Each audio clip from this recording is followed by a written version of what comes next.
শুক্রবার থেকে শুরু হলো মাধ্যমিক পরীক্ষা। তার আগে পরীক্ষার্থীদের শুভেচ্ছা জানাতে নিজেই শহরের একটি স্কুলে পৌঁছে গেলেন কলকাতার পুলিশ কমিশনার বিনীত গোয়েল। এদিন সকাল 8:30 নাগাদ চক্রবেড়িয়ার 44 নম্বর শরৎ বোস রোডের পদ্মপুকুর ইনস্টিটিউশনে পৌঁছে যান বিনীত গোয়েল। এরপর সেখান থেকে পরিদর্শনে যান 3 নম্বর এটিএম রোডে অবস্থিত ইউনাইটেড মিশনারি গার্লস হাই স্কুলে।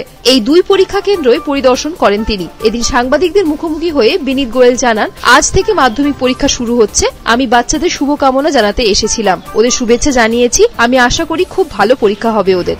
শুরু হচ্ছে, আমি বাচ্চাদের সাথে দেখা করতে আসলাম, ওদেরকে বেস্ট উইশেস জানিয়েছি। আমি আশা করি খুব ভালো পরীক্ষা হবে, কোনো ধরনের কোনো জায়গায় কোনো সমস্যা নেই।